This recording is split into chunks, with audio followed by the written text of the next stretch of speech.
From New Jersey, this is Low Fidelity. I'm Jeff Heller. And from Brooklyn, New York, I am Josh Boerman. On this episode, we'll be reviewing Duty Now for the Future by DEVO. Before we get things started, please don't forget to support this podcast by hitting the like button on this video and subscribing to the channel. And you're always welcome to share any feedback in the comments or send us an email at feedback@lowfidelity.info. Welcome to the show, everybody, and welcome back, Josh. I'm so glad to have you here again. I'm so excited to be back. We talked the first time that I came on a month or two ago. Obviously, we talked about Q, Are We Not Men? A, We Are DEVO. But this was the album I had originally pitched you on talking about. But I was like, if you're going to get into DEVO, you should start with Q, Are We Not Men? Before you get into Duty Now. As I was preparing for us to be doing this, I had actually listened to Duty Now first before I had listened to the debut. And even while I was listening to the debut, I still had this album playing in my head. And so I'm just excited to get this out finally because it's been like, 2 months? Something like that. So yeah,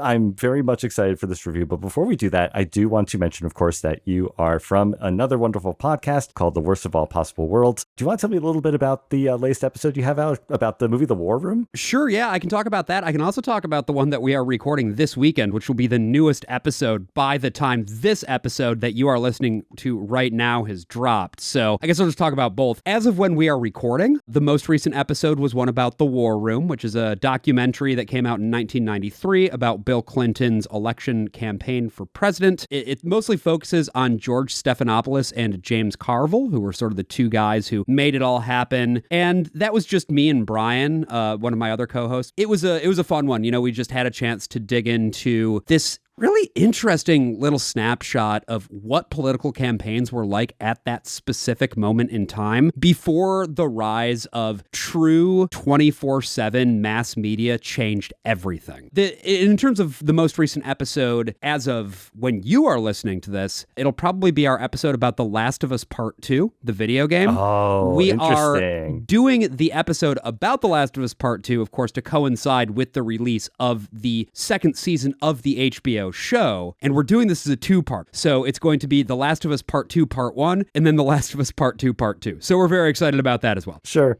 Oh, really interesting. And also, by the way, if you go and listen to that War Room episode, you get to see a James Carville before he turned into a wrinkly old ghoul. Yeah, no, he was a smooth ghoul. Yes, very smooth, and still ghoulish for sure. With that out of the way, why don't we get to the review? All right.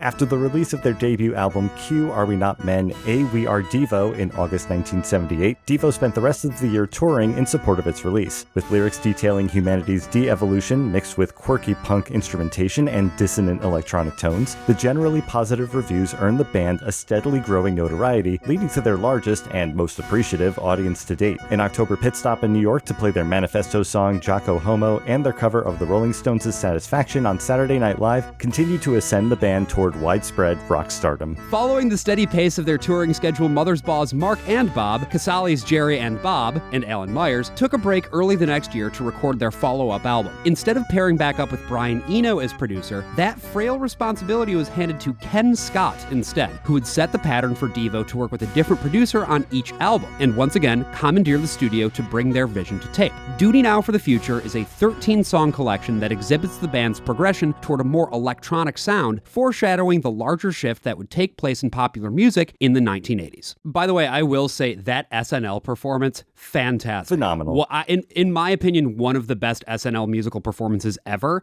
And it's so clear that the audience does not know how to respond. Because like Jocko Homo and Satisfaction are both such aggressive songs. And everyone's like, I don't know what to do with this. But if you got it, you got it. Not only the audience, but Fred Willard, too. You could see the confusion on his face as he introduces them. Oh, that's funny. All right, I think before we get into talking about this album, let's do a quick recap about what we thought about the debut album. For myself, I will say it right off the bat. I thought this was a fantastic debut, incredible set of songs. I don't think there's a single dud in there. Fantastic performances. The lyrics are great. You can tell these songs were well rehearsed and like multiple times over because of all the touring they'd done. That's fairly similar to your own opinion, right, Josh? Yeah, I mean, musically impeccable, and so far ahead of the curve sonically. Some of the things that they did on that album, you don't really hear it happening elsewhere in popular music for like another 5 years at least. And of course, by the point you get there, DEVO had already moved on to their next thing. And I think that's the other thing about this album, right? About Duty Now for the Future, is that off the back of such an impactful debut, you're always wondering what's going to happen with a sophomore effort, because sophomore slump, obviously, well-known term, everybody knows what that's all about. And I think there were a lot of people who just were wondering if these guys were essentially one-hit wonders. Because everybody knows Whip It, which, by the way, is not on this album either, it's on the next one, there are a lot of people who think that that is all that DEVO is. And maybe you also know about Uncontrollable Urge. The reality is that what they did musically, both in terms of the output on their records and the influence it had elsewhere, it's incalculable. It's incredible. I would totally agree. And that's why, just going to the required listening here, that has to be the album you listened to before this. Apart from my own experience where I listened to the second album technically first and had that stuck in my head the entire time, I think this one does set a good template for what comes next. And once you compare that debut album to this one, you really do see what progression looks like. What could be the next step after this? And now, granted, I have not heard the third album yet. Obviously, we'll talk about that a little bit later, but progression from debut to this, it's pretty clear where they're going to head from here. And then also our review of it for sure. You gotta.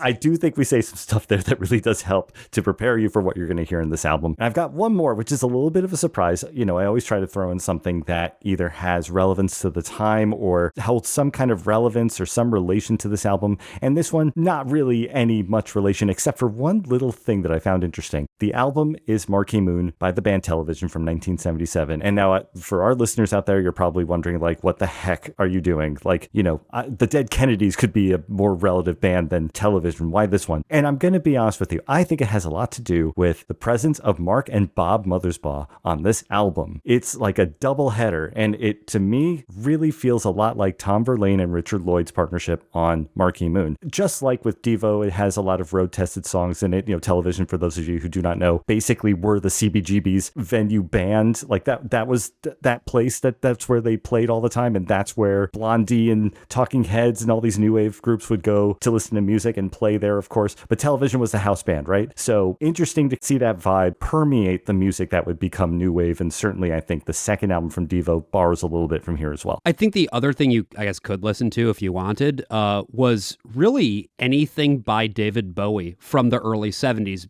because of that connection right there with Ken Scott, the producer. Yeah, in fact, let's take that right into the thematic elements of this album to start the review. The first thing I want to talk about is Ken Scott, because I don't know if you knew this, Josh. He was the engineer for the Beatles, essentially. Oh, okay. He started with A Hard Day's Night as either an assistant engineer or an engineer, and when A Hard Day's Night was worked on, he was 17. Whoa. Yeah, so we're talking about like real brass when it comes to production. He's also responsible for David Bowie's early work like The Rise and Fall of Ziggy Stardust and The Spiders from Mars and Aladdin Sane. It just adds to the impressive resume of this guy, not to mention albums by Supertramp, Kansas, and Jeff Beck. So a really interesting roster. He also, by the way, brings with him two engineers, Phil Jost and Brian LaShawn, I believe is how you pronounce that. So these were two engineers that worked regularly with Ken Scott. And I think there's an interesting difference here in the sound quality. Something we didn't mention before in the previous review for the debut album is that it was recorded in Germany because that's where Brian Eno's studio was at the time. Hence why you've got the Kraftwerk connection with one of their engineers coming in for this. I do think there's a slight difference in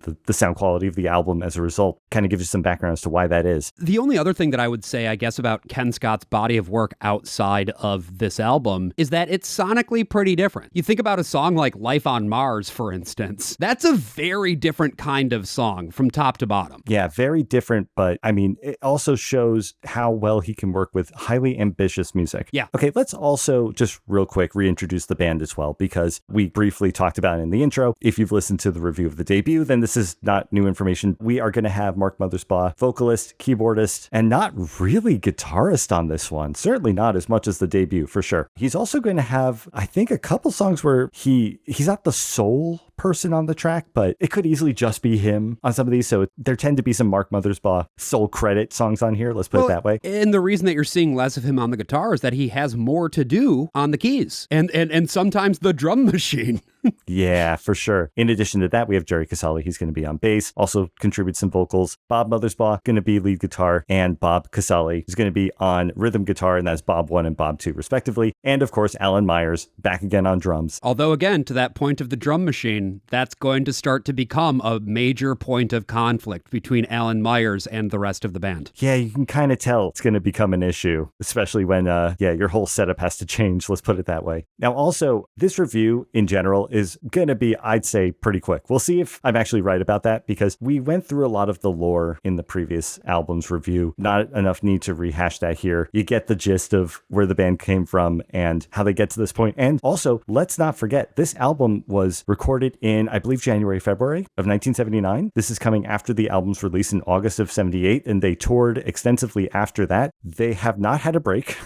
If there were new songs written, it was while they were on the road. And so we're going to see how they are able to follow up such a debut in such a short amount of time. Well, and I think that exact situation, the maybe burnout and the extreme pressure, that informs a lot of what this album is. But I want to say, though, on a lyrical standpoint, I find that we're going to see an overall change from talking about this de-evolution concept. And even though there wasn't really much that they contributed to it in terms of like a prescriptive sense, they haven't said anything about what to do about humanity's decline. But here, I feel like the lyrics take on a more aesthetic feel. Like they're sort of creating a environment of what Devo is and sort of cultivating a fan base and what it means to be a devotee. Definitely. And in this idea that Devo as a band has a story of its own. It's a lore album in some ways, I think, where the question of has been asked and answered, Q, are we not men? A, we are Devo. But then this, of course, raises a number of other questions. What is Devo? What does Devo do? Why does Devo do what Devo does? And to start that off, we're going to go into track 1, which is the Devo corporate anthem, written and performed by Mark Mothersbaugh. And yeah, I mean, that's exactly right. What is Devo? Well, we're going to introduce this band with this anthem, which is not going to be straightforward. We're not going to have a very clean and purely harmonic, boring anthem to start the album. We're going to go into different places the way Mark Mothersbaugh tends to do. Not just here. I think actually this is a really good indication of where he's going to go with his solo work too, with the scores that he does. Because it's like you could get something that's standard and boilerplate, but he bounces around places. He takes full advantage of the harmonic sense that he's got. And I know I'm kind of blowing it up to more than it is because the song isn't even that long necessarily, but I still think it's an interesting way to start an album. Yeah, I mean, especially doing an instrumental at this point. Yeah. Because that is not something that was really a big part of their oeuvre up until this point. Very lyrically forward kind of thing. And about these mantras too, right? If this is the Devo corporate anthem, it's very interesting that the corporate anthem does not include any sort of lyrical mantra about what the corporation is or what it does. It's just kind of a melody that you stand to attention when you hear it, I guess. For sure. And I mean, let's just put out the obvious that this is going to be what starts their shows from, here on out. Essentially, it's the perfect way to start a Devo show. I do also want to mention that the tones of the synthesizer, while there are some moments of dissonant noise that Mothersbaugh will add in, borrowing from the Brian Eno school of synthesizer noise that he would do in Roxy Music. We saw that a lot in the debut. We don't see it as much here necessarily. The tones tend to be a little bit cleaner. And I just want to share this real quick because I find it kind of cute. It actually reminds me of something that I used to watch as a kid. And anybody out there who's ever heard of this show, they're going to freak the fuck out because they have probably not heard of this show in decades. But this was a series. It was a very short series that played on Canadian TV. Okay. The show is called Bits and Bytes. And I just want to play a little bit of the theme here. Patterns of light on the video screen, images bright, flowing an endless stream, bits of information, logic black and white, bits and bytes. This was apparently co-produced by Atari and Apple Apple? Am I seeing this? Yeah, and a bunch of other Huh. random companies as well. Okay. That was great. Did Mark Mothersbaugh make that? Nope, nothing to do with okay. them. In fact, I know that it steals from Kraftwerk a bit more than anything Devo, but the tone of it is like, Yeah. I can hear Mark Mothersbaugh in there. Definitely. So I think, and he doesn't really have any scoring work going on right now, but I do think that for people who are following the band, I think they were really paying attention to what he was doing from a sonic perspective of synthesizers, because they were so clean in terms of their tone when it comes to this album in particular. And I think this theme is a really good example of that, and where I think it may show up elsewhere. As long as I should have mentioned a little bit earlier in terms of stuff that I think also really influences this. You want to talk about electronic music. I think the work of Wendy Carlos, even though what she was doing was not in really the same sonic palette, the work with the synths themselves and the sounds that she was getting out of synthesizers, that was groundbreaking, and I think paved the way for a lot of this kind of stuff too. Track 2, Clock Out, written by Jerry Casale. Interesting way to jump into lyrics and jump into what is really going to set the tone, I think, for what this album's going to be like. But does it really? Yeah, I mean, I think that this is doing a few things. For one thing, it is framing up the fact that this is going to be an album first and foremost about work. It's about labor. It's about the people who labor and who they are laboring for. Yeah, for sure. Although in this case, the labor is, if not underappreciated, discriminated against. Yeah. Because that first verse is undeniably misogynist. The second verse, undeniably racist. We've got talk of secretaries on their knees. His mammy takes his doggy for a walk. Very, very clear. But what about the third verse, Jocks? Did you ever get a sense of like what is really going on in here? You know, take my advice, hear my decree.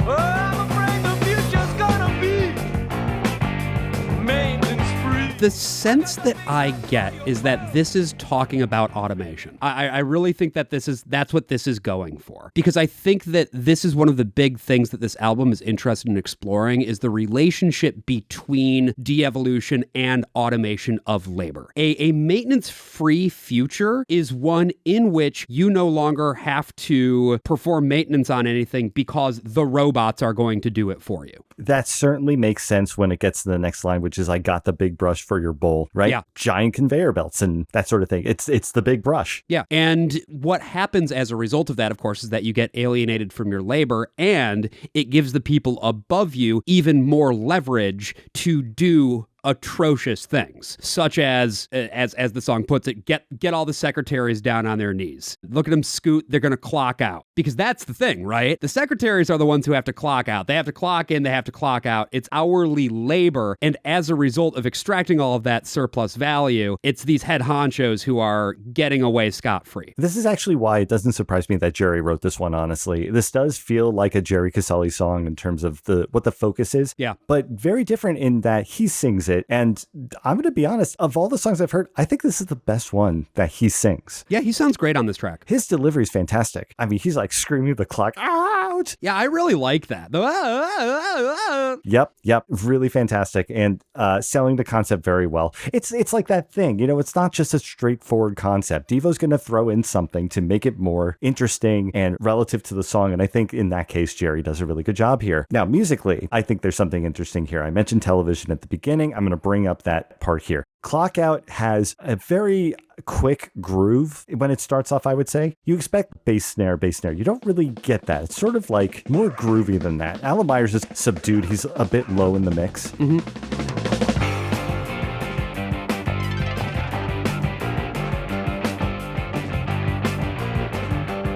And that to me reminds me of this song from Marquee Moon, which is See No Evil.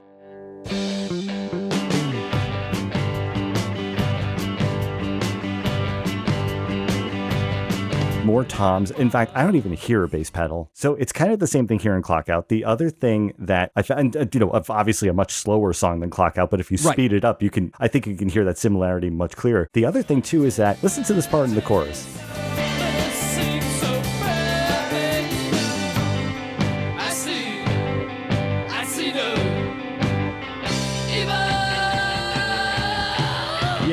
Yeah. Absolutely. I totally hear it. This song comes out in 1977 on the album Marquee Moon. However, like I said, they were a well-rehearsed group. This song had been played for years at CBGB's. I would not be surprised if DEVO paid a visit at one point. Yeah, they might have heard it. Might have heard it. And I mean, none of this obviously is to say that this is a ripoff at all. It's just, it's always interesting to hear the way that different songs and different kinds of music influence each other. Yes, absolutely. I happen to have put that word in the notes, but definitely I regret putting that in there because it's really not a ripoff. Oh, did you put that word in there? Yes, I did.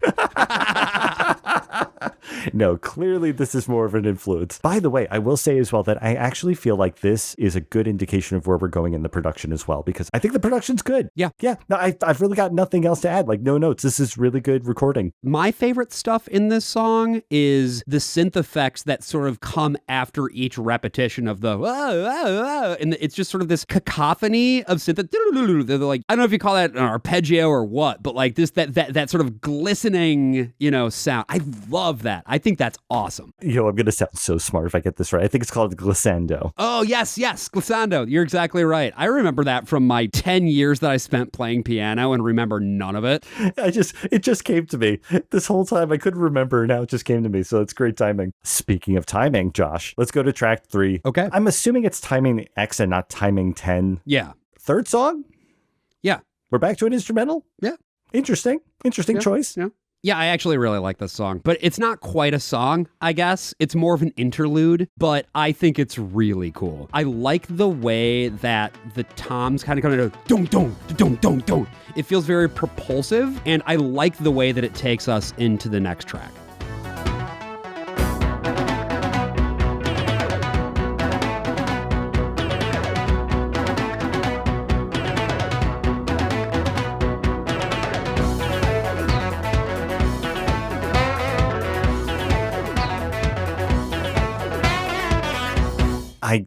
I love this song so much. I just question its placement because we're only 3 songs in. We already have an interlude. It's so weird. I don't know. I have no better way to put it. But in terms of the song itself, man, it just builds and builds and builds. And I am waiting for the drop. And it's just, I'm too old or I'm too young.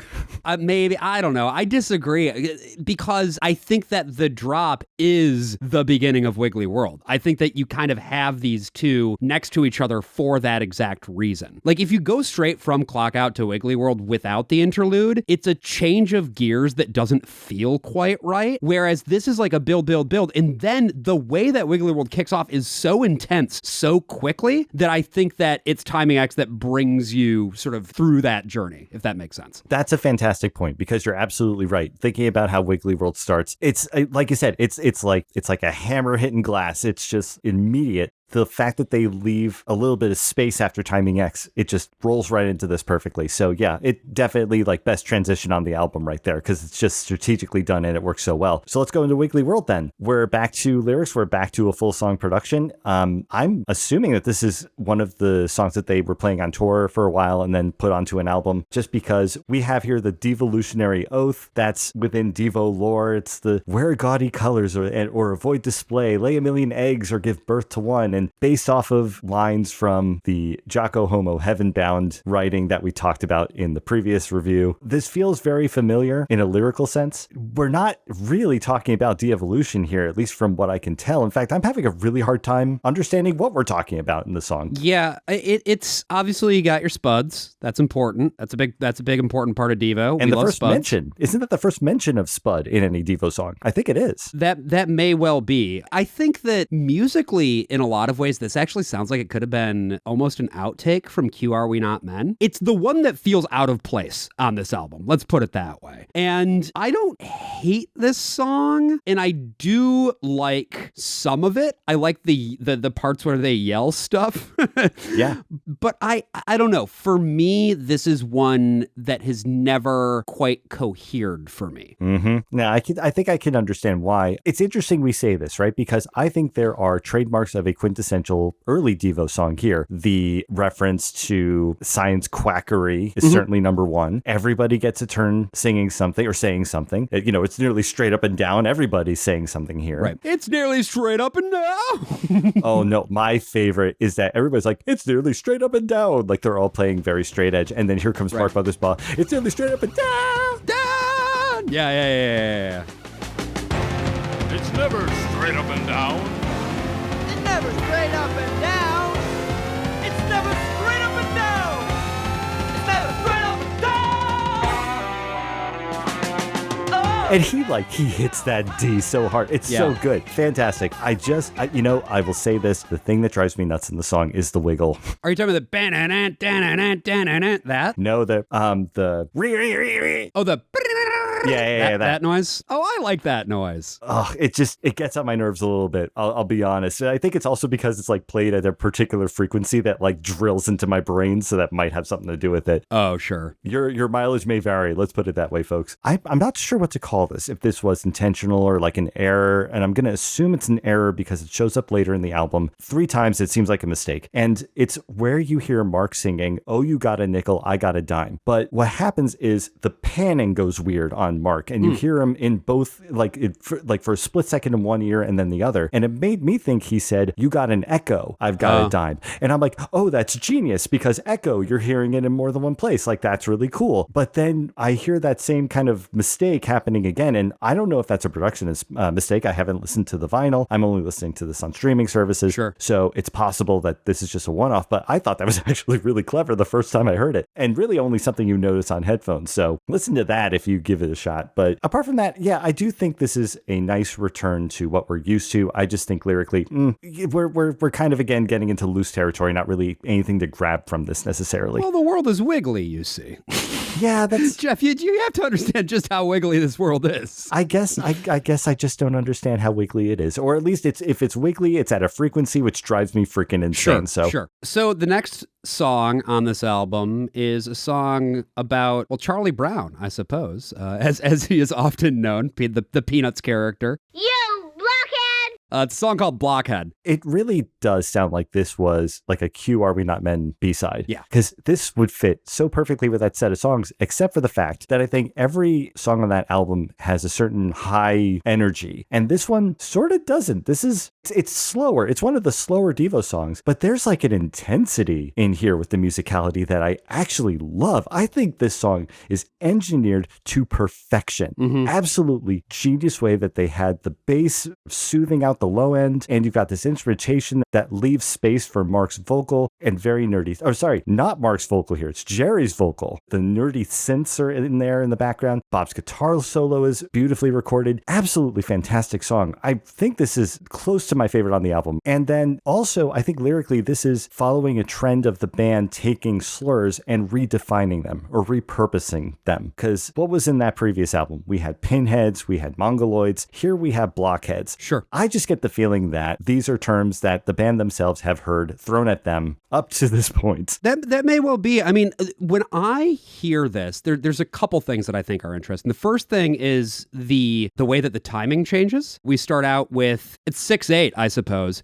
And then it switches to 4/4. And in the part where they're talking about cube top, squared off, it's a march, right? It's 1, 2, 3, 4, 1, 2, 3, 4. And then in the verses, it goes back into that 6/8 time. I think that's interesting. I also think that the image that I get in my head from this cube top squared off 8 corners, what I see in my head is Michael Douglas in Falling Down. And it might just be because I watched that movie pretty recently for our show, but this is like the standard stereotypical image of the sort of salaryman of that era. This is the appearance that this person has. It's just, flat top haircut, staring straight forward. And I think that this is in some ways about the way that labor standardizes people, which fits in then with the album's broader question, which is what happens to labor, particularly in the era of automation? Because I think in a lot of ways, you can look at these blockheads who have been put into this system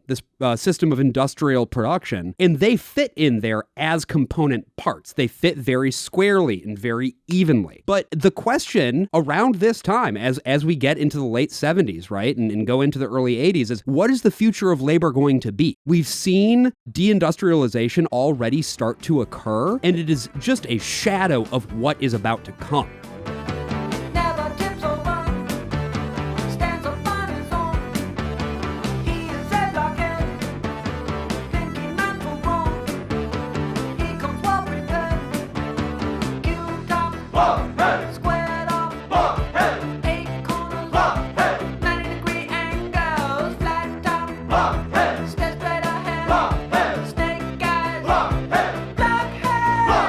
Yeah, in fact, across the pond, I made this point when I was reviewing Drums and Wires by XTC. We talked about making plans for Nigel. Right. And he's got his future in British Steel. Yeah. No, he doesn't. British Steel got privatized. They cut a Yep. ton of jobs. That did not happen. So, yeah. And I think, too, if you watch, I mean, have you seen the music videos from this era? Only one. Okay, if you go and you watch the videos from this era, they are all shot in these old, what appear to be abandoned, hollowed out industrial buildings. From what you're saying, you know what comes to my mind as you're talking about the blockhead image, if you will, the album covers of the Descendants. How would you describe the Descendants? Like hardcore punk band? Yeah. Milo, the character. That's a blockhead. That's a blockhead. That is absolutely the blockhead. And, for a more modern example, look at Dilbert, but that's the guy who writes that as a dick. So, let's go with this instead. He probably ripped off this anyway. So, these album covers really does describe to me what a blockhead is for sure. So, I mean, I guess there maybe is that piece of the slur to it, but I think that's less interesting maybe than just what is the archetypical American laborer at this point? What is the history of that and where is it going? And they don't seem optimistic, which, it's DEVO, so that makes sense. It makes perfect sense, and not to say they're entirely wrong either, right? So that we're going to switch over to a different type of song as we get into track 6, Strange Pursuit. This is going to be more electronic. We've got some vocal effects going on. Yeah, we're not there at the electronic drum kit just yet, but... I mean, the super electronic stuff is going to come along.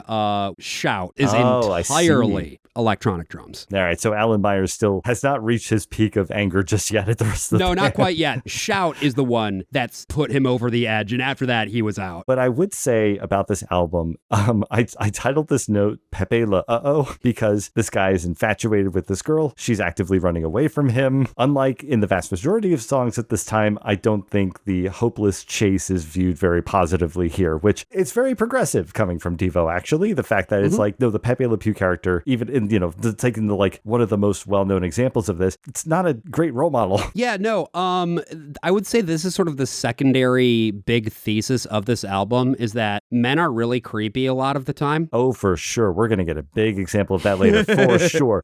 But here it definitely appears. But also, again, Spud shows up in the lyrics, right? A stupid Spud staggering to the flame, to be had and rehad, be a victim of the pain. He knows it's stupid, it causes him pain, but he continues, and that's strange, and indeed it is. Yeah, a spud, is, as I see it anyway, is just sort of what a person is at their naive core, right? Before you add anything else onto the package, in your heart of hearts, you're still just a little spud. That's so cute, a little Spud.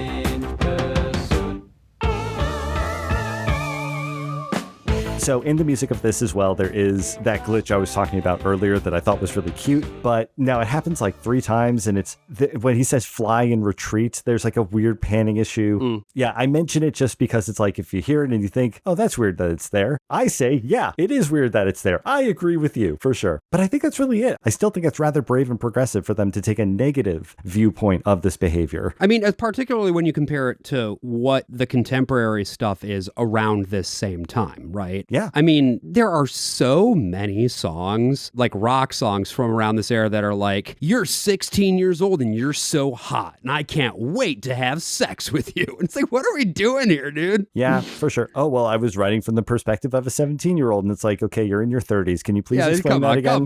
Come on. Right? Okay. Come on, Jerry Seinfeld. I don't buy it. Yeah, right. For sure. Not Jerry Casale, Jerry Seinfeld. No, Jerry Seinfeld. Let's say also Ted Nugent. Really? Ted? Really? Don't get me started on that guy.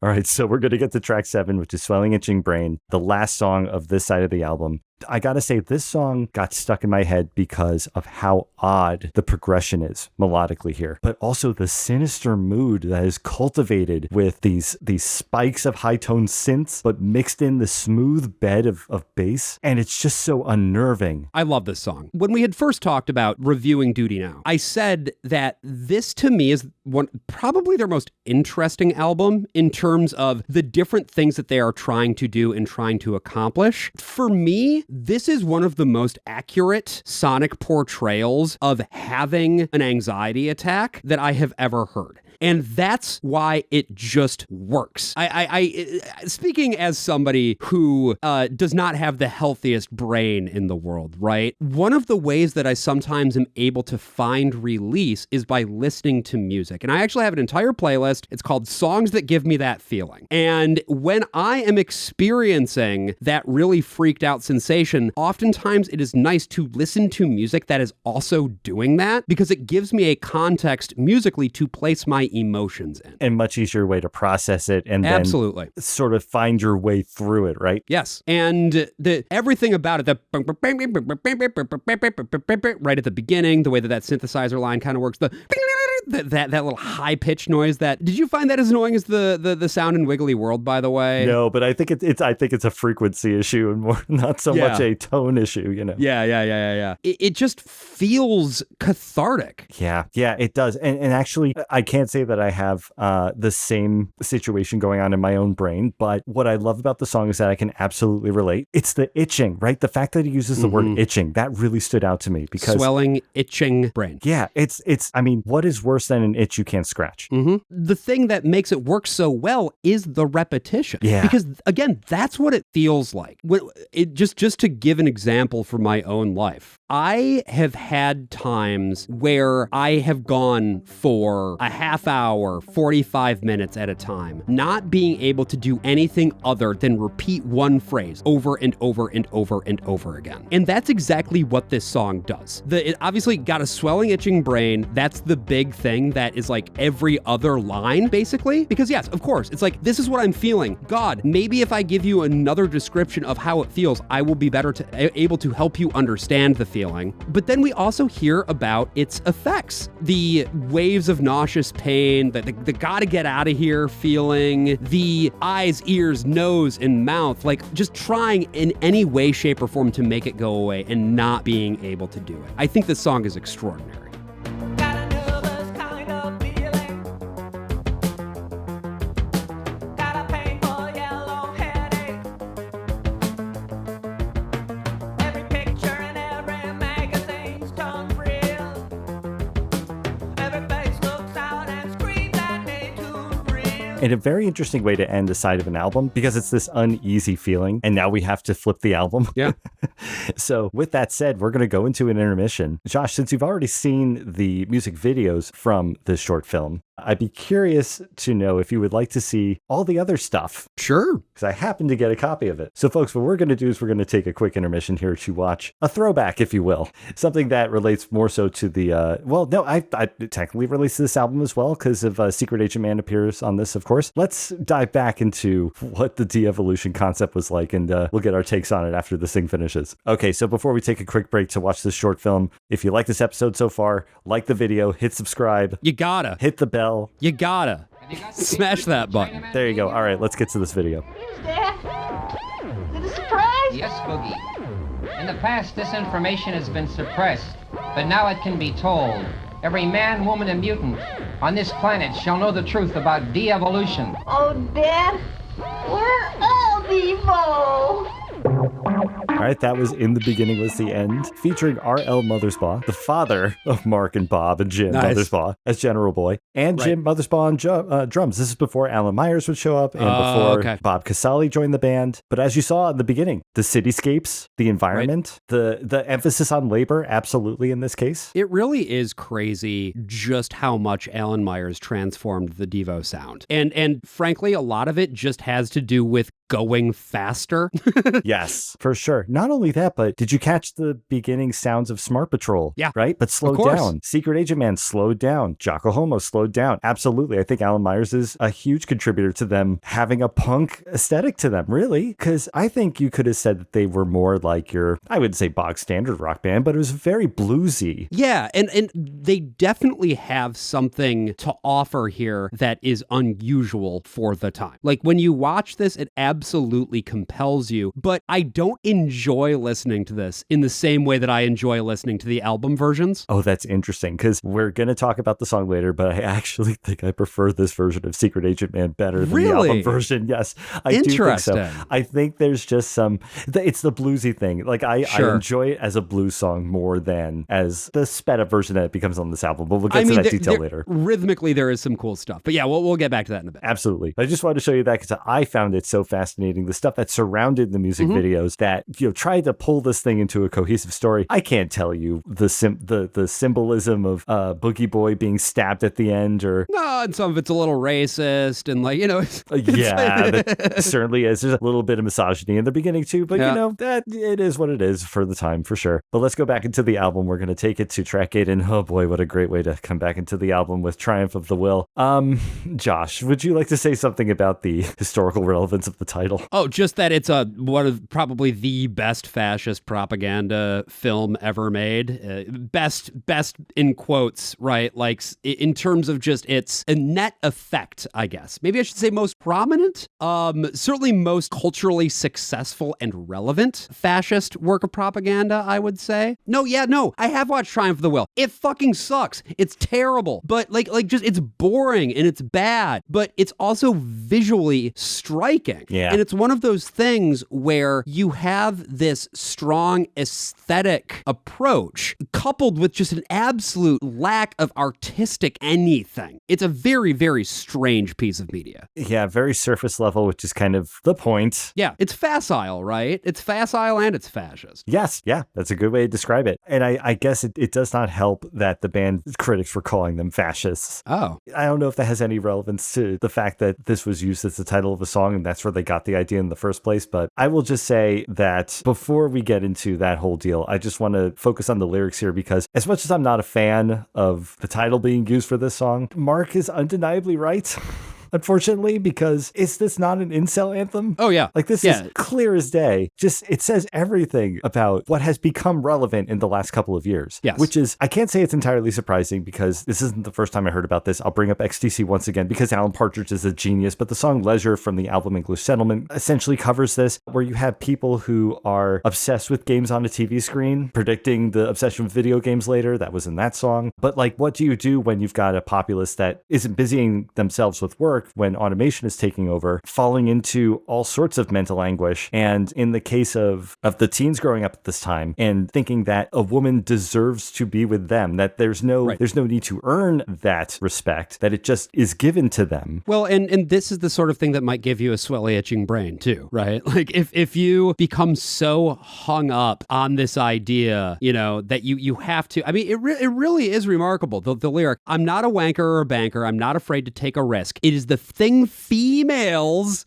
love the use of the word females there, ask for when they convey the opposite. Which is a typically conveyed sentiment of incels. Yeah. When it comes to that particular, it's spelt out. It's like, it's right there. It was decades ago, and he was mentioning it. Like, I am sure they got a lot of shit for this at the time, because who would have made that connection, right? And that was probably deep in American society, and they just didn't want to address that at all. Well, and part of the problem too with Devo and Jerry especially is that they always play it so straight, right? Yeah. And there's oftentimes in interviews and stuff like that, there's a little bit of like, ooh, you triggered, like that kind of vibe to it. And so they weren't willing to be pinned down to explicitly say, this is a satirical take, or this is a commentary, or this is whatever. They wanted people to take away from the music what they would take away from it. But when you take that approach, there's going to be a lot of controversy about what it is that you say. Yep. In fact, and I hate to quote directly from Wikipedia on anything, but I'm not a fan of this track, and my distaste of this track, it was written down by reviewer Mark Deming. He says, this song embraces fascism as a satirical target without bothering to make it sound as if they disapprove. And I completely agree with that. In general, this is one of these things that I'm wrestling with a lot right now. I don't know to what extent you should have to tip your hand. I think in some cases you absolutely do have to,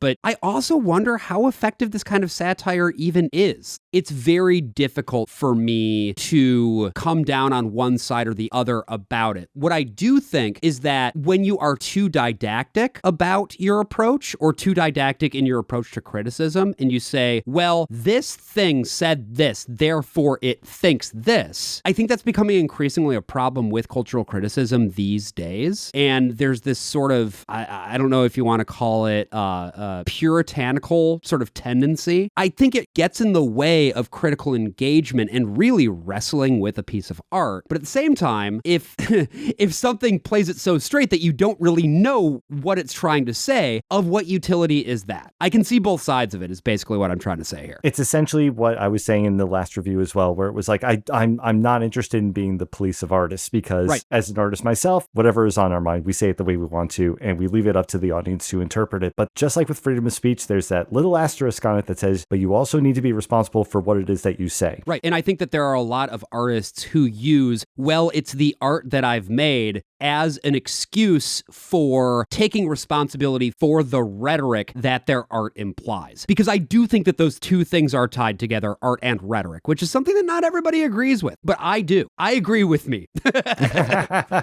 I don't disagree with you either. Let's put it that way, for sure. Now, I want to go to that Rolling Stone article where it's referenced that they have been called fascist. Yeah. What I want to do here is, now we're obviously not going to read the whole thing, but I do think that this particular passage is important for context. And I encourage everyone to go read the entire article at Rolling Stone. Granted, you don't get paywalled because, I mean, there's only like a certain amount you can read per month or whatever. Yeah. And again, should note, this is by Michael Goldberg, and the date is December 10, 1981, a couple years after the release of Duty Now. There's nothing older than yesterday's futurism, wrote Lester Bangs in The Village Voice. Freedom of Choice, Devo's third album, which contains Whip It, is so pathetic you almost feel sorry for them, but it was their choice to be geeks from the beginning, and there was never any reason to suppose that their routine wasn't a scam. Chris Morris, reviewing a Devo concert for Rolling Stone, wrote, "Regrettably missing from the evening's music was the sense that Devo have anything in the least to say." He added, "Devo's show bore all the orgiastic earmarks of a Nuremberg rally for Spud Boys." Well, obviously we're Nazis and clowns, said Jerry Casale.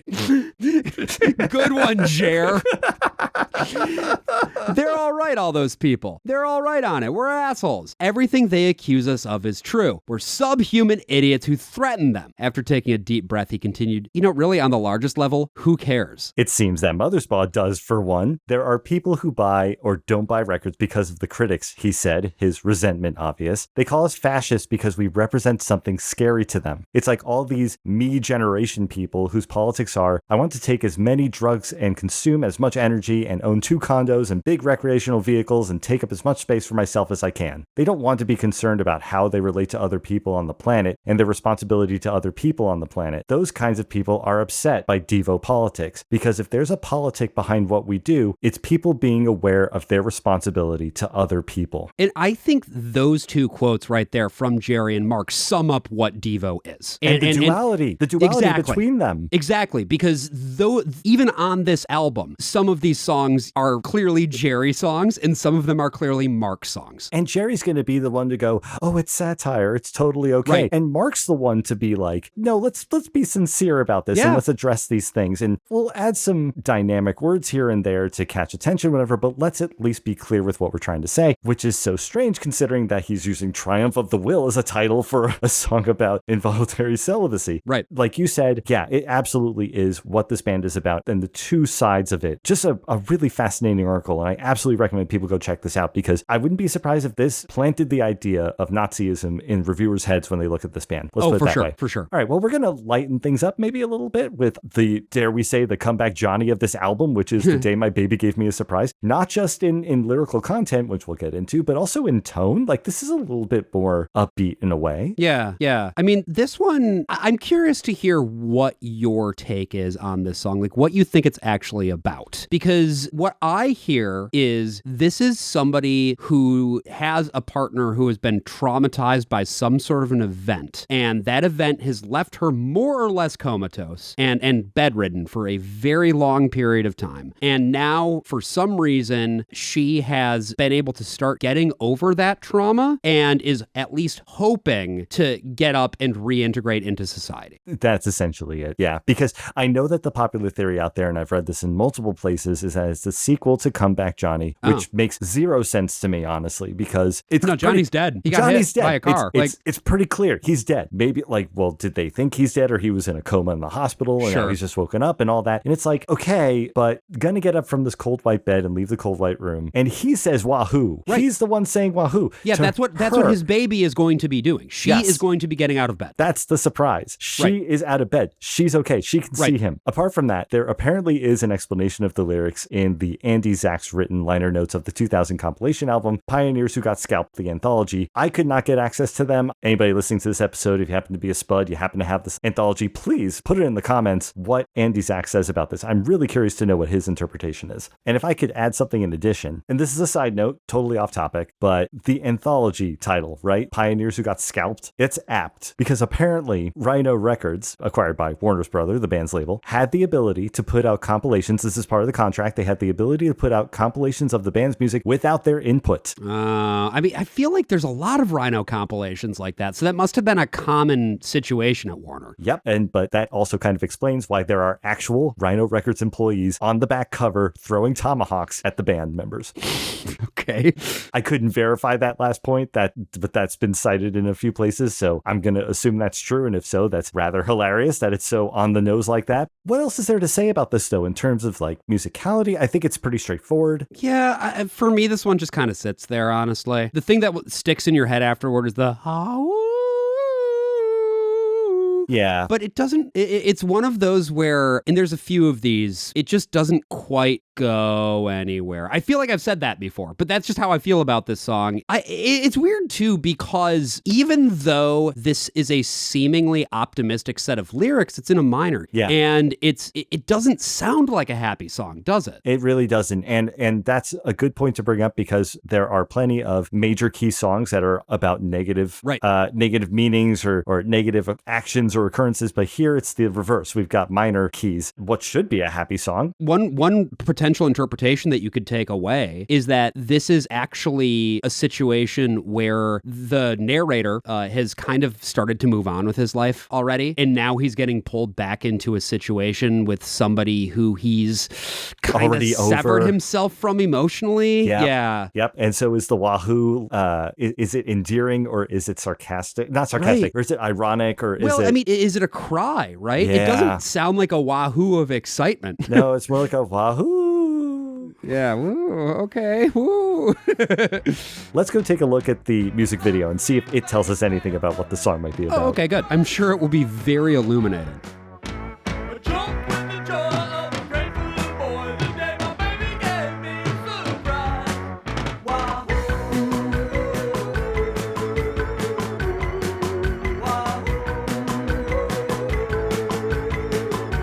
Okay, the only question I have is, what does Jerry staring at a hippopotamus's open mouth with a beetle playing on teeth have anything to do with what's going on in the song? Oh, well, that was the surprise. That was the surprise. The hippo was the surprise, or whatever. It must be. So, Chuck Statler production. I gotta say, just listening to the song with you here, don't you get the Cars out of this? Like that vibe? Yeah.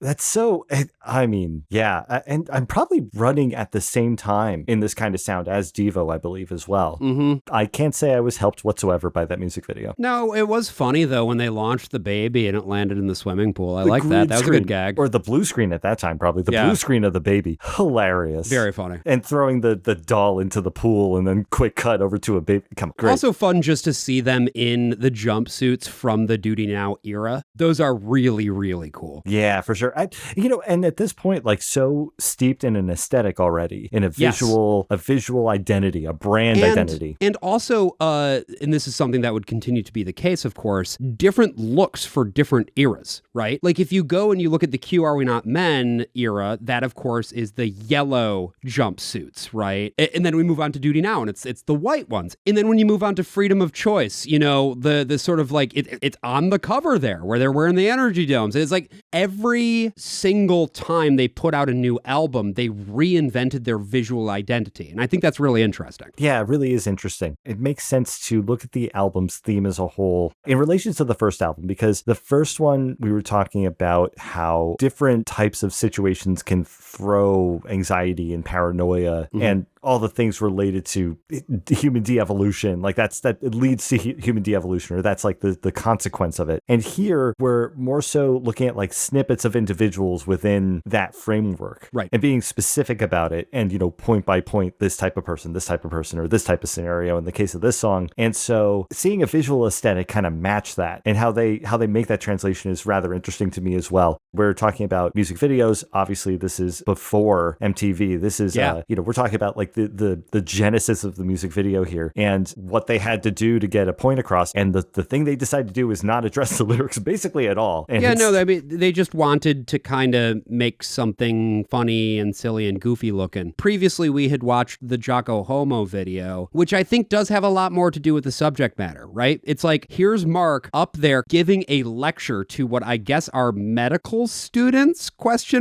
The other guys are like, they've become weird wormy guys, which I guess is because they themselves have devolved, and they're essentially being inspected as part of this lecture. That all ties in lyrically and thematically pretty well. The flying baby, not so much, but it is funny. Well, then let's see if things get a little bit clearer when we move to track 10, which is Pink Pussycat. I will just say that this is a rather fascinating song. I actually have to say, I honestly really like the song for its energy. I don't dare say that this was the most memorable song of all the songs on the album, like the thing that has been stuck in my head for 2 months. It's been every song on this album that has been stuck in my head for 2 months. But this one, I'm addicted to the energy of it. And like the fast pace reminds me a lot of the previous album. It's frenetic is the word that I would use. Yes, that same frenetic pulse that you got from much of the songs on the first album. And so I'm happy to see it here again. Though lyrically, I'll just say that it's pretty safe lyrically, just silly lover talk until Pink Pussycat, I'm gonna chase you. Pink Pussycat, I'm gonna catch you. Pink Pussycat, I'm gonna bite you. Pink Pussycat, I'll tear your little ears off. Tear your little ears off. And that's something. It is obviously not even a little bit subtle as to what this song is or what this song is about. It's a direct, I think, continuation in a lot of ways of Triumph of the Will, right? So it's like you have this impulse, you have this uncontrollable urge, but if it can't be released, what's going to happen as a result, particularly if you've got people who are feeling empowered to act in certain ways? Yeah, sure. You get a message down below and then you do some irresponsible action as a result of that. Yeah, for sure. Though, despite the questionable lyrics, I guess is the word for it, I think there's enough here sonically, enough in the music that I think is really quite interesting to me. I mean, Mark is the most helium-filled I've ever heard him on this track. Like, just very squeaky tone coming out of him. Yeah. And it's so cool at the end of the song that's contrasted with Bob Casale actually singing the meow, meow, meow in the background, very low tone. Very interesting contrast there. And then you've got the synths matching the bass with this uneven drumming pattern, so it makes things feel floaty, but also kind of anthemic. I just think, again, production engineering on this and the arrangement is really well done.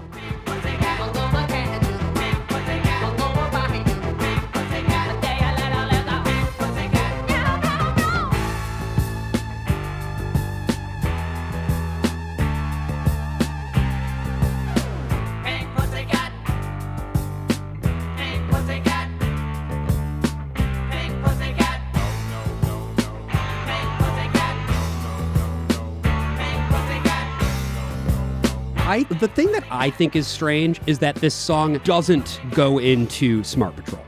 Yeah, I see that. I see what you're because saying. musically, that makes sense to me. Yeah. Oh, that's interesting. Yeah, you're right. That could have been a really good transition there. That's interesting. I wonder what the thought was behind that. In fact, I would be very curious as to a lot of the track listing choices that were made here, because like we were establishing pretty early on that you have to have timing X going into Wiggly World. That made so much sense. But in terms of like that meaning that you had an interlude in track 3 and not like, let's say the start of side 2, right? That could have worked really well here. Yeah. And that's your side 2. Like that would have been a really good way to start this, but no, it doesn't turn out that way. Now change gears a little bit. Josh, I'm sure you hear the word "stroft" in this song, right?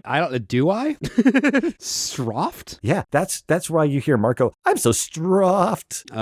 Okay. I wanted to look into that because at first I was like, is that really what he's like? What is that? Yeah. And then so I go and look at it, and it turns out that stroft is actually a word that was used in quilted northern toilet paper commercials in the late 70s, which makes a lot of sense. Of course, Okay. obviously DEVO would pick up on that and then use it in the music. I actually have a commercial that I'd like to play for you so you can see its usage in the right context. I'm assuming the idea here is that it's a portmanteau of strong and soft. Let's see what this little girl has to say about that. It's just like home, Sure is.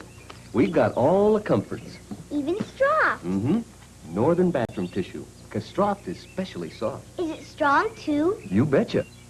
Strong plus soft equals soft. Nailed These it. little pillows make it specially soft. Pillows do feel soft. So when you feel northern, It feels especially soft.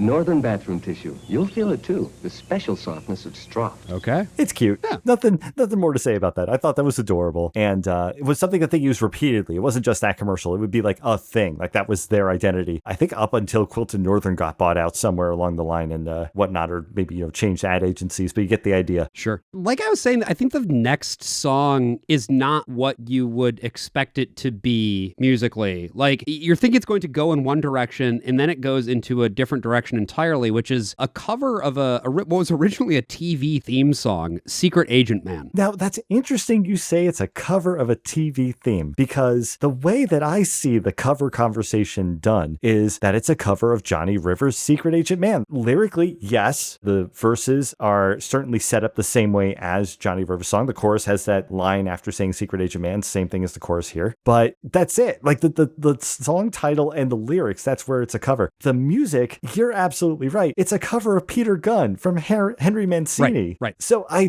find it so interesting that half of the equation is left out. Well, and also that there was a show called Danger Man. You know about this? The show Danger Man? Tell me. That was the recording that Johnny Rivers did was for that show. Ah, I see. So it could be, so when they say for a TV show, it could be both. Exactly. It was a show on ITV in the UK called Danger Man. And then when they brought it over, they called it Secret Agent instead. Oh, that's really interesting. The then, only reason I know all of this is that one of the records that my parents had was an album of TV theme songs, and that was on it. Oh, interesting. So were you aware of the connection to Peter Gunn and Henry Mancini? I mean, when I think about it, yeah, I mean, I can hear it now. For sure. And for those of you at home, you're thinking, oh, he's going to put in a snippet of the Peter Gunn theme. Nah, bitches, we're doing the Commodore 64 version of the song. You kidding me? Absolutely. Here we go.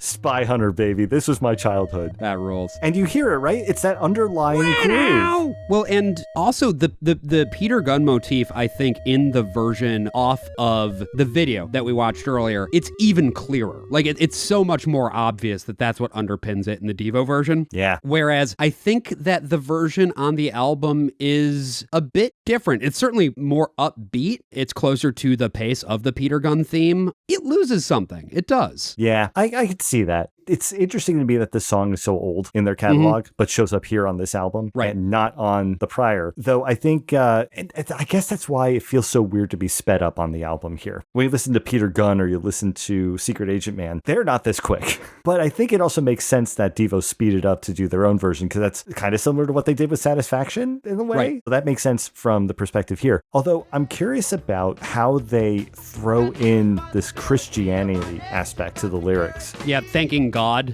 for being a secret agent man.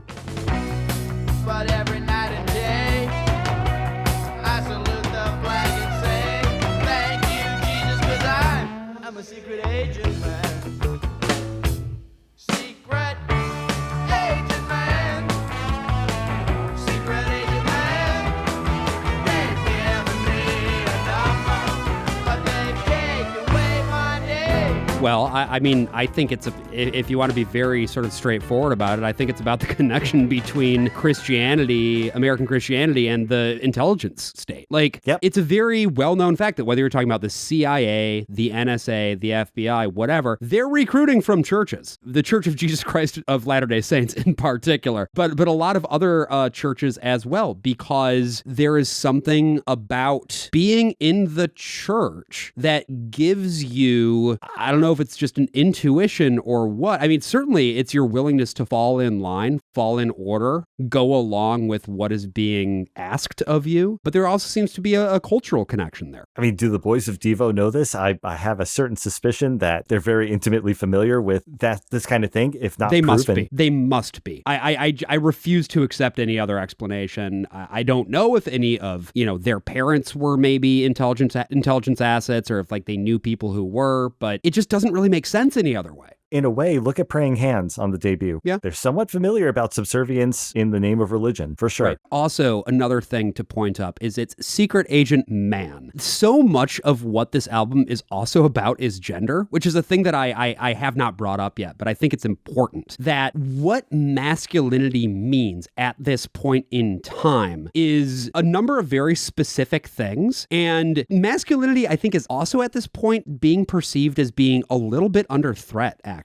Because, you've got Jimmy Carter, and his form of masculinity is not as red-blooded as a lot of people would like. And so then, of course, you get Reagan, and you get that sort of resurgence. And I don't think that you can look at what they're doing here and what they're talking about without considering how maleness contributes to that presentation and that way of doing it. Yeah, for sure. I think that's so on point. You could make the argument, well, it's, five guys, of course, they're going to talk about guy stuff, but at the same time, they're not talking about guys in the traditional masculine sense. That's not what we're doing here. No. Or in a way, we're looking at it from both sides of where it's like people fitting that archetype and then people not fitting that archetype. And in Triumph of the Will, it's like they're supposed to be, but they're not, and they're right. just having trouble dealing with it. And to that point of like things that orders or structures and what they do, right? If you define yourself as male in opposition to femininity, right? Where it's like, I'm a guy. Well, what does a guy do?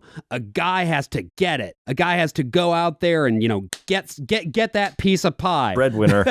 That's what it's all about. And so if you fail to do that, that means that you are insufficient. You're a failure. Yeah, 100%. And to the point of like the broader cultural neuroses going on right now, the whole fear of being a failure is something that is already starting to be and is going to increasingly be accelerated by the rise of deindustrialization of traditional industries coupled with automation. Mm-hmm. Yep. And redirecting the frustration and anger onto issues where you have control, and that is your own actions against the opposite gender. That is supposedly taking your identity away from you. And I think you see that a little bit too in what they're trying to do in the videos. Like when you have that part where he's talking about like, Boogie Boy, did you get that thing back from the slur for an Asian person? It's like, well, I get what they're going for. Did they have to say it in that way? Well, I don't know. I think the point gets across, for me at least, of what it is that they're attempting to accomplish, which, like you said, is taking the thing that bothers you, pulling it back out and pinning it on somebody else so that you don't have to deal with it yourself. And actually, funny enough, there's a particular thing you reference, which there's actually a similar moment in that video where we see the, I forget what the name of it is. It's in the book I mentioned last episode, but there's a mask that they wear that has the eyes that are supposed to be stereotypically Asian. Right. Jerry would wear that mask to piss people off. Not because he genuinely felt that way, but because he wanted to confront people with their own biases. Right. Which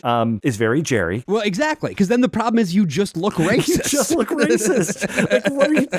It's just satire, bro. I don't care. What you're doing looks racist.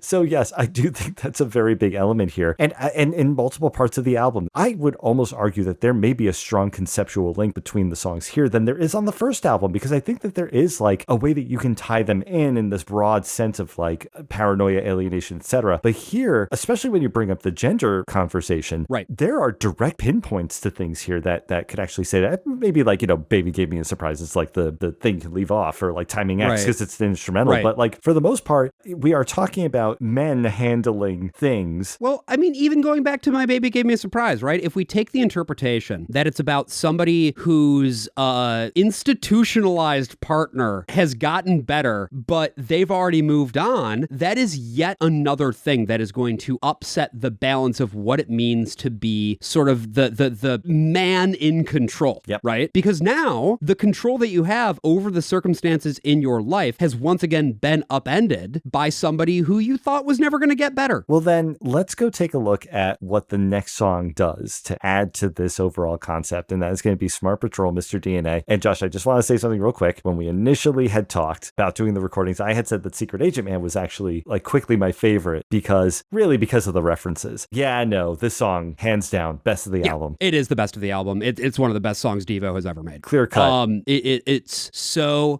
good. Incredible. Like, just like Jocko Homo, it's the song that I am coming back to repeatedly, multiple times. On this album, I have not talked enough about Bob Mothersbaugh and his performances throughout the album. He's phenomenal. He is quickly becoming one of my favorite guitarists because his solo work is fantastic. On this song in particular, he just has so many spotlight moments that are just play the whole song. Everything is a highlight. Yeah. And for him particularly, he just does such an amazing job with keeping a groove going, but also having some really dynamic solos on here. That middle, oh, come on, that solo after. Fantastic.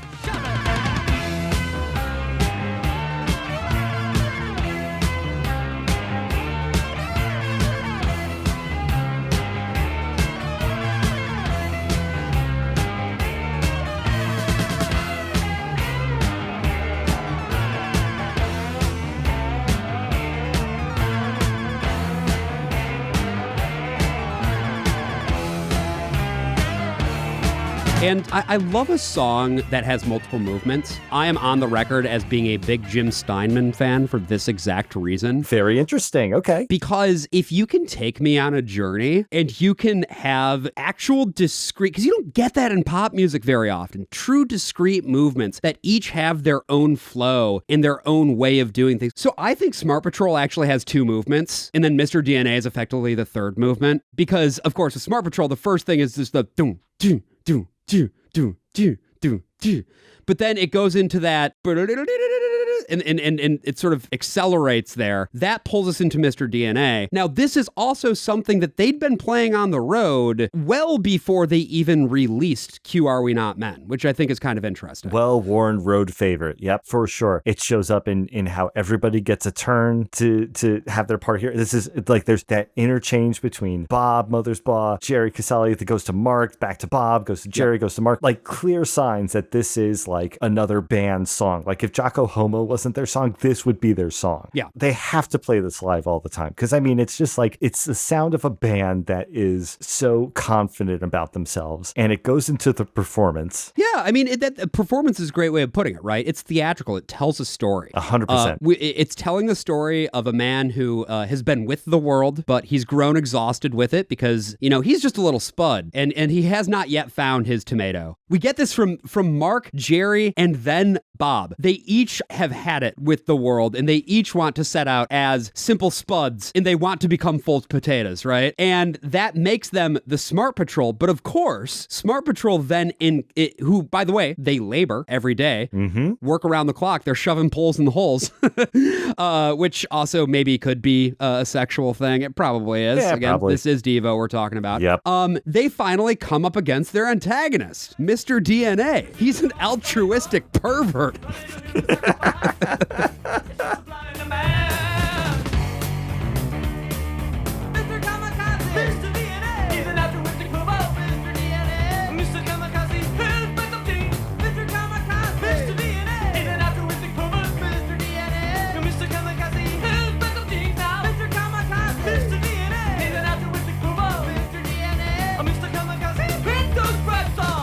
You know, the Jim Steinman link is just so apt here because I'm just thinking of like if I listen to like anything off of Bat Out of Hell. I mean, or like Total Eclipse of the Heart. Or whatever the Celine Dion song was. Like that. Yes. It's all coming back to me now. Yes, that's it. Right. Exactly.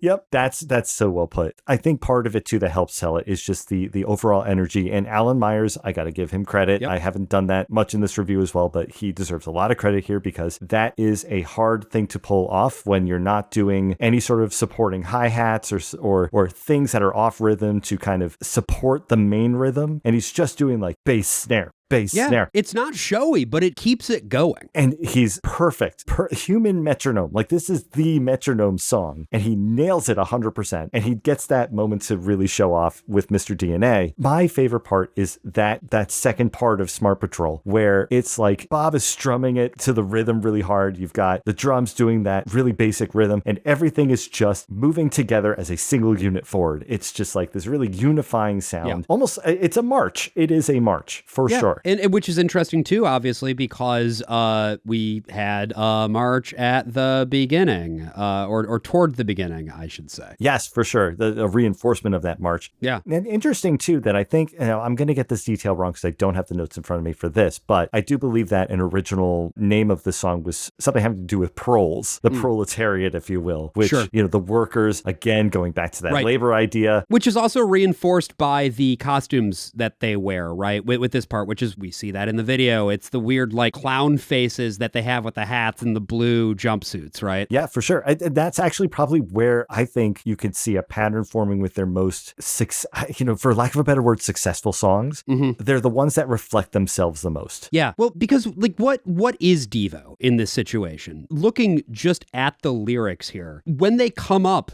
against Mr. Kamikaze, Mr. DNA. I'm not entirely sure who Mr. DNA is, but obviously he is the primary antagonist of this song. It turns out that he's a man with a plan, his fingers pointed at Devo, and so they must sacrifice themselves so that others may live.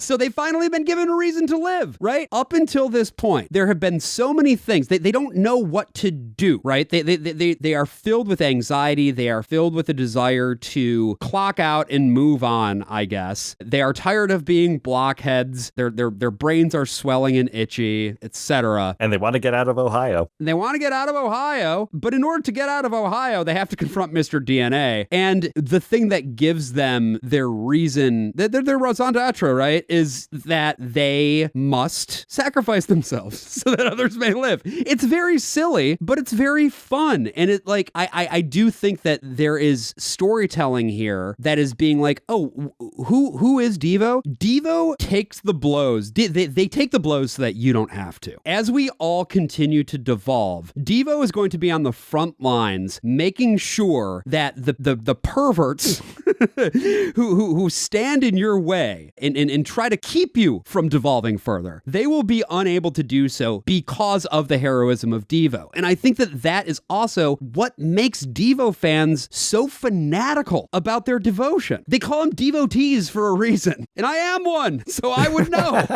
Yeah, we have a real live devotee here on the recording of this episode for you folks. If we go back to that main theme again of the, just focusing on gender here, the archetypical male masculine figure being Mr. DNA, here to spread the genes. Right. He's just blasting everywhere, apparently. Blasting everywhere. Yeah, for sure. And he's pointing at Devo. It's a man of power, right? Because that's what masculinity is supposed to represent, power, essentially. Yo, maybe Mr. DNA is the narrator of Clock Out.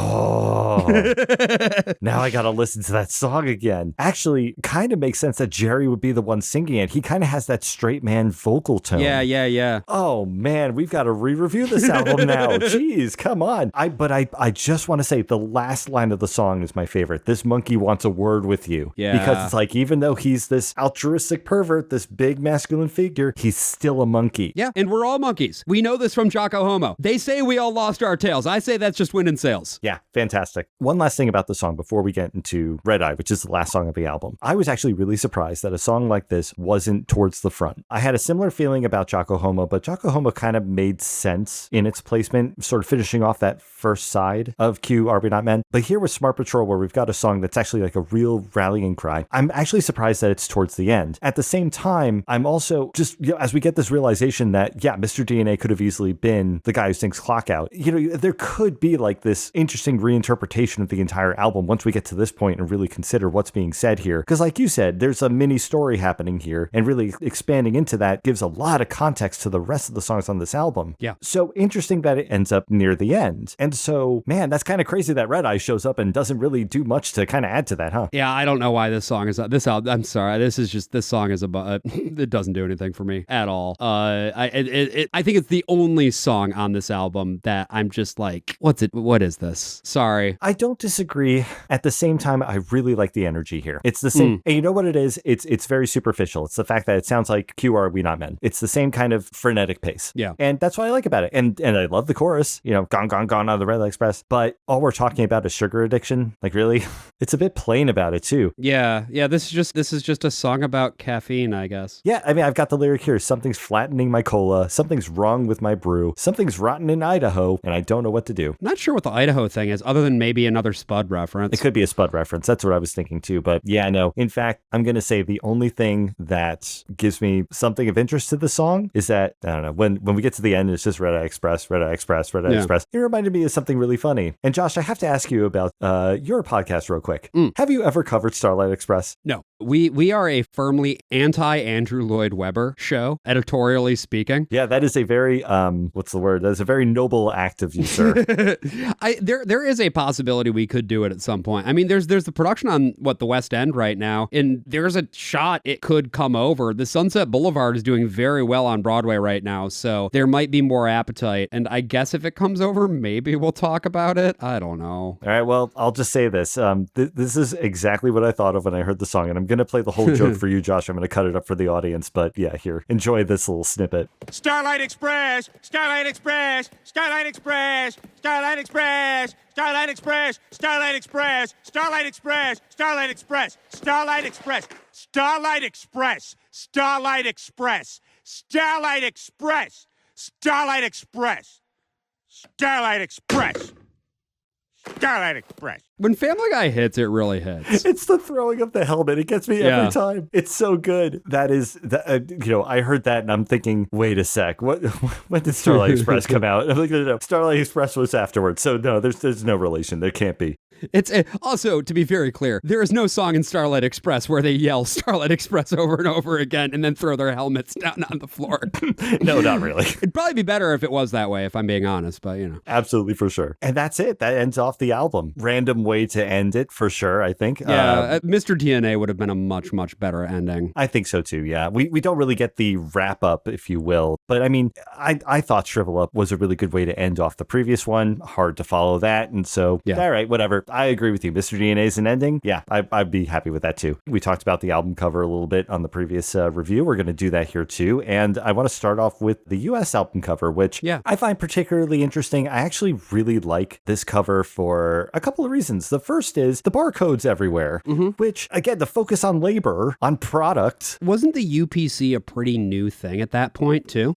For sure. So we're taking advantage of this new capitalistic endeavor of having to serialize everything that's a sellable product. And that is the background of the album cover. So it is like steeping this imagery in this commercial mindset, in this production mindset. And so you have the laborers on top of it, right? Yeah. The members of DEVO, all with their individual lines, right? Because you've got dotted lines, you've got straight lines, thin, thick lines. So each one has their own set of lines. Right. And apparently, I'm going to seem like such a newbie at this because I didn't verify this particular detail, but on some editions of the album, that front part of the album is a postcard you can punch out. Oh, cool. Which, I'm sorry, was every copy like that? Because, like, that's a really freaking cool gimmick. That's nifty. I imagine that it's not on every single version of this, obviously. I think it's more so like special editions or, especially when it first came out, probably like first editions got that particular feature. But that is so freaking cool. Yeah. And so the person who designed this, her name is Janet Pear. She has done a bunch of other album covers, book covers, pretty well-known graphic designer. Her work is fantastic, and I will make sure to link her website in the show notes so you can go check it out. She actually uses this cover on her homepage to link to her album cover work. So it's pretty clear that she holds this particular cover in high regard. As she should. As she should. But also she's most known for her cover of Cyndi Lauper's She's So Unusual, which won the Grammy for packaging. Although, I mean, I can see why she would go for the Duty Now one because, I mean, the Cyndi Lauper cover is also good, but it's mostly just the photo. With the Duty Now cover, there are so many specific choices that are being made in terms of the layout and design, whereas this is a photo that has some text. That's an oversimplification, but still. Yeah, for sure. But also, there's a specific choice that Janet makes to do the black, cyan, yellow, magenta. Yeah. That's there.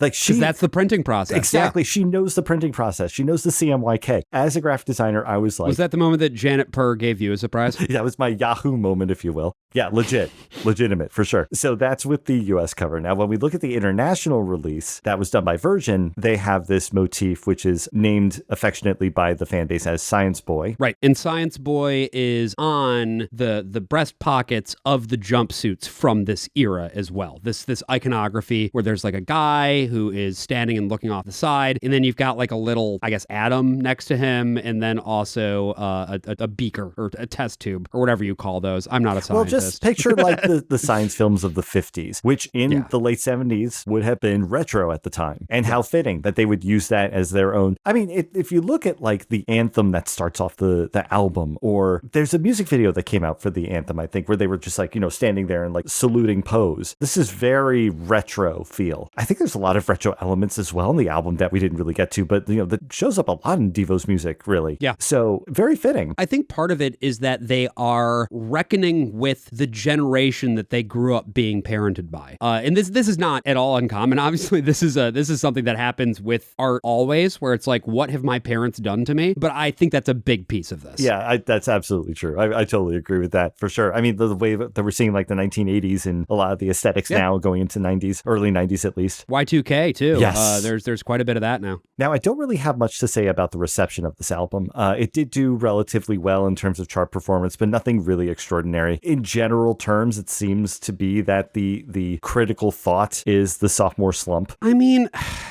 okay, like maybe, and again, this is coming from my perspective as somebody who just really likes Devo a lot. I think that there are aspects of this failure that are failures and aspects that are a success, and I do think that the biggest success is Smart Patrol Mr. DNA, which is actually not something that they started working on for the purpose of this record, right? So maybe there's a little bit of merit to that, but I think it's interesting sonically the swings that they are starting to take. And that's the thing that keeps me coming back to this album time and time again, is that it does feel like a band that is in transition, where they have come up in sort of a punk milieu and now they are moving into a more electronic sound. But I don't think it's fair to say that this album is a sophomore slump either. I think it's really still pretty good. Well, to that point, I'm actually going to bring up Pitchfork's review from 2022, which essentially restates what you just said, but I'm going to read it anyway. Only a true devotee could embrace this record, where art rock's finest wore out the punchline on their way to defining new wave's bleeding edge. To critics and the public at large, Devo got caught lacking on Duty Now for the Future, but the resultant surge of embarrassment was just the lift they needed to leave behind their infancy for greener pastures. Yeah, but I don't buy that I don't think this is an embarrassing album.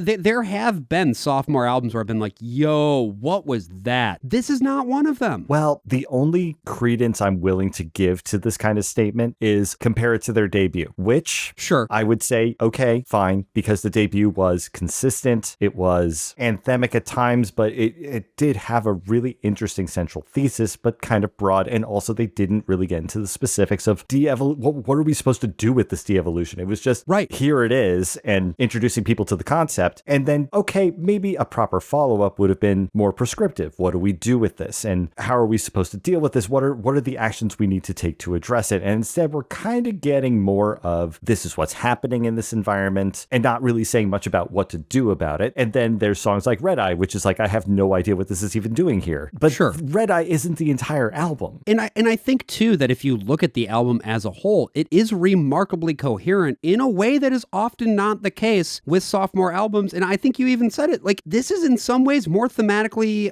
coherent than Q Are We Not Men. The moment you said gender, everything clicked. It was like, exactly right. Exactly. Everything ties into that. The importance of having an anthem, of showing power. The only thing I could argue maybe not having that is like Timing X and Red Eye, but like, or maybe Wiggly World doesn't really get into it too much either, but Blockhead, Strange Pursuit, Triumph of the Will especially. Yep. Absolutely there's ways that you could tie this into that and find a coherent message in there for sure. So that's going to lead into the negatives, which if you're coming to this for the first time, I didn't put this in my notes, but I should have. The first thing should have been, if you're going to listen to this first for a Devo album, it's probably going to get stuck in your head like a very strong magnet. This is the only thing I could say. It was like cement cement in my brain for the longest time, and I'm so glad I'm able to finally talk about the freaking album. That's more of a joke of a negative. I honestly do think, though, that maybe sonically inconsistent, you could say, here and there, maybe, just because there are some more electronic feeling sounds mixed in with the frenetic energy of the previous album. That kind of clashes a little bit. I don't think that takes away from the experience of listening to this, however. I do want to go back to this review from Philippe Roberts on Pitchfork and bring up this particular quote. He says, "Consider this. Greatest Misses, a companion to 1990s crowd-pleasing greatest hits, features 7 of Duty Now for the Future's 13 tracks, a confirmation of the colossal nature of their second record flop." I think that's an uncharitable reading. Yeah, I think the point of Greatest Misses is that these are actually the songs that they really like, that everybody else didn't like quite as much as they did, but that the fans adore. Because also, if you look at the other songs on this, you've got Shrivel Up, which is fantastic. You got the Boogie Boy version of I Can't Get No Satisfaction and Jocko Homo and B-Sif, like, you know, the original demo tracks, right?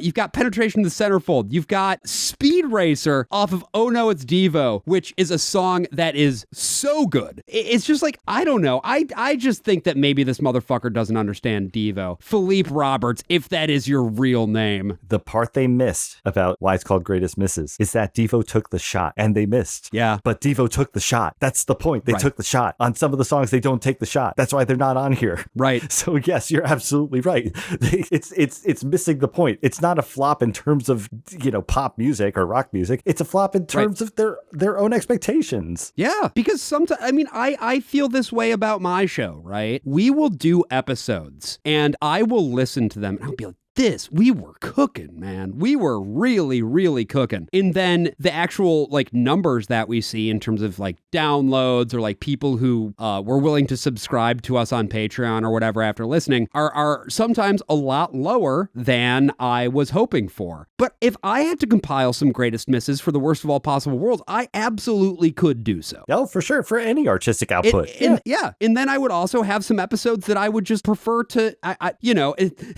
there's nothing where I'm like, oh God, I wish I could just bury this forever. There are certainly ones that I would not include in any compilation ever. Exactly right. There's a clear delineation between taking a shot and missing, from no fault of your own or because of something you did. And then there's the ones that you just try to forget. They don't need to appear anywhere necessarily. And I think the other thing that's worth noting is what the nature of a so-called miss even is. Sometimes things just don't find an audience. And that doesn't necessarily mean that they're bad. And this is something too that like you can see this in media time and time again. We talk about this on our show a lot, that there will be pieces of media that were not appreciated at their time for one reason or another. Maybe the market just wasn't open to what it was that was being said. Maybe there was something else that was like crowding that thing out. But then what happens is these old pieces of media can get rediscovered and reevaluated. And then it's like, oh wow, this is actually really good. Oh, for sure. Plenty of examples of that. My favorite is Nick Drake because he sort of self-sabotaged his own publicity, but that's a tragic figure where people were okay with the music, nothing here, nothing there, and then just sort of came and went and that's it. And then he tragically dies and that's the end of it. And then all of a sudden a Volkswagen commercial comes out and it sets a proper tone for Pink Moon, the song, and his popularity just explodes. And he gets the recognition that he so easily deserved when he had come out, but it just was a mixture of the wrong circumstances that just didn't make it happen. For a second, I thought you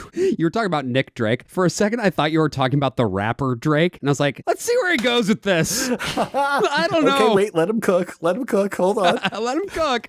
I'm open to this argument. Yeah, no, for sure. I truly believe when it comes to media in general, much of the best stuff that's out there is stuff that we haven't found. I really believe that.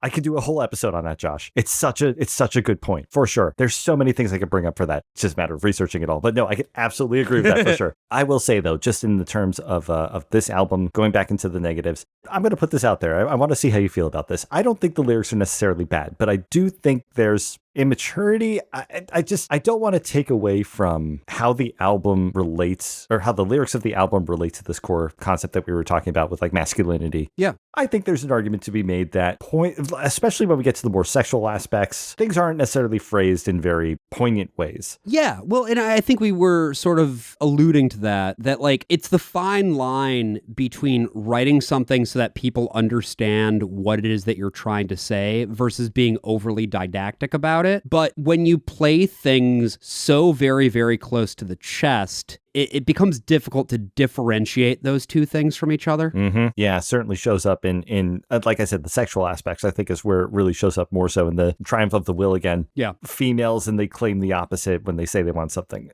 I mean, the thing is, you have to handle that with care, right? Yeah. Especially, I mean, for something like Triumph of the Will, the movie itself is such a fucking colossal piece of shit. But when you invoke it, you need to be invoking it in its proper context, that doesn't mean you have to say, it's bad, I hate it, it sucks. But you need to put something in there that indicates that you don't hold it in the highest possible esteem. I don't necessarily think that they failed to do that on that song, actually. I think that people jumped on it a little bit hard, but I also think that Jerry's comments probably didn't help in that regard. Really, they weren't helping. I mean, but he was never going to help that. Not No. with the way he works, for sure. Well, then I have one more negative to bring up here, and that is not really so much of a negative, but more so a point about the album, I think, which is if you like this album, you're clearly a devotee. And if you're not, then maybe you're too far evolved. Yeah, and you need to devolve And further. you need to devolve further.